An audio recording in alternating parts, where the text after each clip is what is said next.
नमस्कार सगळ्यांना. सारिकाच एज्युकेशनल वर्ल्डमध्ये सगळ्यांचं स्वागत आहे.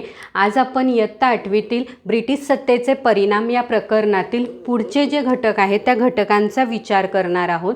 म्हणजे ब्रिटिशांनी आपली सत्ता दृढ करण्यासाठी किंवा ब्रिटिश जे शासन व्यवस्था आहे या शासन व्यवस्थेचे मुख्य 4 आधार होते. या आधारस्तंभाच्या साहाय्याने त्यांनी आपली सत्ता अधिक जास्त प्रमाणात भारतात रूढ केलेली होती. त्यातला पहिला जो घटक आहे तो म्हणजे मुलकी नोकरशाही. म्हणजे इंग्रजांना आपली सत्ता दृढ करण्यासाठी किंवा जास्त भारतावरील आपली पकड जास्त घट्ट करण्यासाठी आणि त्याचबरोबर ईस्ट इंडिया कंपनीचा जो व्यापार आहे तो सुरळीतरित्या चालू ठेवण्यासाठी इंग्रजांना नोकरशाहीची म्हणजे नोकरदारांची गरज भासू लागली. आणि ही जी गरज आहे ही गरज पूर्ण करण्यासाठी लॉर्ड कॉर्नवॉलिस याने नोकरशाही पद्धत भारतामध्ये रूढ केली.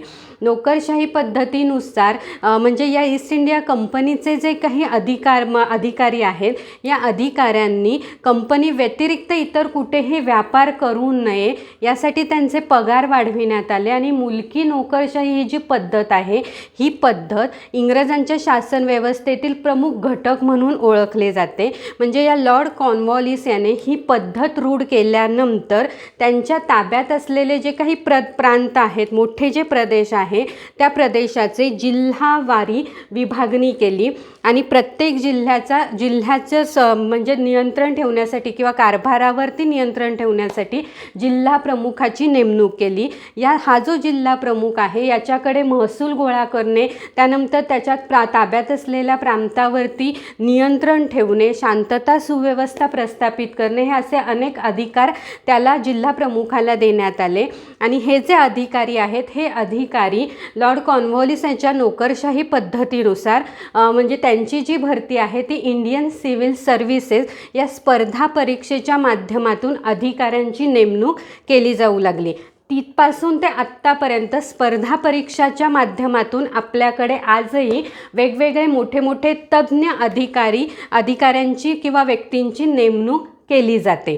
त्यानंतर दुसरा जो घटक आहे तो म्हणजे लष्कर आणि पोलीस दल. म्हणजे ब्रिटिशांनी त्यांच्या ताब्यात असलेले जे काही प्रदेश आहेत त्या प्रदेशाचे संरक्षण करण्यासाठी, त्याचबरोबर नवीन नवीन प्रदेश हस्तगत करण्यासाठी किंवा इंग्रजांच्या विरोधात एखादी घटना घडल्यानंतर असंतोष निर्माण झाला, उठाव झाला, ताणतणाव निर्माण झालं, अशा वेळेस लोकांचा जो उठाव आहे लोकांना शांत करण्यासाठी इंग्रजांनी लष्कर आणि पोलीस दल यांची नियुक्ती केली. म्हणजे ही नवीन घटकाची निर्मिती केली. आणि या घटकाकडे किंवा या सैनिकांकडे, लष्कराकडे ही कामे सोपविण्यात आली. त्याचप्रमाणे त्यांच्या ताब्यात असलेल्या प्रांतामध्ये शांतता आणि सुव्यवस्था निर्माण करण्यासाठी पोलीस दलाची नियुक्ती करण्यात आली किंवा निर्मिती करण्यात आली. त्यानंतर त्यांच्या प्रशासन शासन व्यवस्थेतील तिसरा जो घटक आहे तो म्हणजे न्यायसंस्था. म्हणजे या इंग्रजांनी इंग्लंडमध्ये ज्या पद्धतीच्या न्यायसंस्था आहेत त्याच तत्वावर किंवा त्याच पद्धतीने भारतामध्ये न्यायसंस्थेची निर्मिती केली. यामध्ये मुलकी खटल्यांसाठी त्यांनी दिवाणी न्यायालयाची स्थापना केली आणि फौजदारी खटल्यासाठी त्यांनी फौजदारी न्यायालयाची स्थापना केली. दिवाणी न्यायालय म्हणजे या दिवाणी न्यायालयामध्ये सर्वसामान्य म्हणजे पती पत्नी यांच्यातील वाद आहेत किंवा जमिनीवरून एकमेकांमध्ये झालेले वाद आहेत किंवा इतर जे वाद आहेत किंवा स्थानिक पातळीवरचे जे वाद असतात ते वाद किंवा ते जे तंटे आहेत, भांडण आहेत त्याविषयीचे खटला या दिवाणी न्यायालयामध्ये केला जातो. म्हणजे या दिवाणी न्यायालयामध्ये फक्त 2च पक्ष असतात. म्हणजे ज्याने फिर्याद केलेली आहे तो पक्ष आणि जो खटला चालवणार आहे तो घटक. या दिवाणी न्यायालयामध्ये 2 पक्षाच्या आधारे न्यायनिवाडा केला जातो. तर फौजदारी न्यायालयामध्ये मुख्यतः मोठ्या प्रमाणात म्हणजे आर्थिक एखाद्याची फसवणूक झालेली असेल किंवा मोठी एखादी चोरी झालेली असेल किंवा हाणामारी झाली, 2 गटांमध्ये मारामारी झालेली असेल किंवा एखाद्या महिलेवर अन्याय अत्याचार झालेले असतील, असे जे काही मोठे खटले आहेत ते फौजदारी न्यायालयामध्ये ते भरविले जातात.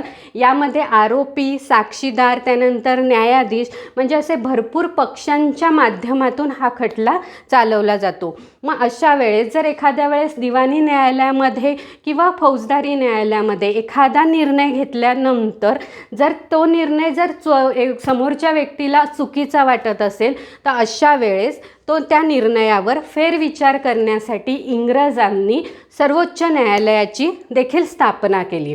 त्यानंतर त्यांच्या प्रशासन व्यवस्थेतील पुढचा जो घटक आहे तो म्हणजे कायदे व्यवस्था, भारतातील कायदे व्यवस्था.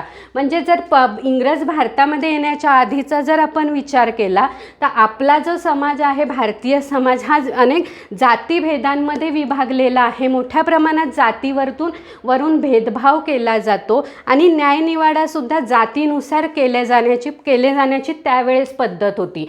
पण इंग्रज भारतामध्ये आल्यानंतर इंग्रजांचे जे अधिकारी आहेत, लॉर्ड मेकॉले यांनी सगळ्यांसाठी समान कायदा या तत्वानुसार नवीन कायदे व्यवस्था किंवा नवीन कायद्यांची नियमावली तयार केली आणि या नियमावलींमध्ये त्यांनी एक समिती स्थापन केली आणि या समितीनुसार वेगवेगळे कायदे तयार करण्यात आले.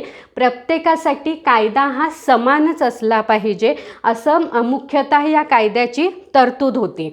पण या कायदे व्यवस्थेमध्ये मोठ्या प्रमाणात दोष होते. म्हणजे जे युरोपियन अधिकारी होते किंवा जे युरोपियन लोक होते, जे भारतामध्ये स्थायिक झालेले होते, त्यांच्यासाठी वेगळं स्वतंत्र न्यायालय होतं. त्यांच्यासाठी वेगळी कायद्याची पद्धत वेगळी होती आणि सर्वसामान्य भारतीय लोकांसाठी वेगळी कायद्याची पद्धत होती. आणि मुख्यतः जे कायदे होते ते कायदे सर्वसामान्य भारतीयांना विशेष असे समजत नसत आणि जी न्याय देण्याची जी पद्धत होती ती अतिशय खर्चिक होती.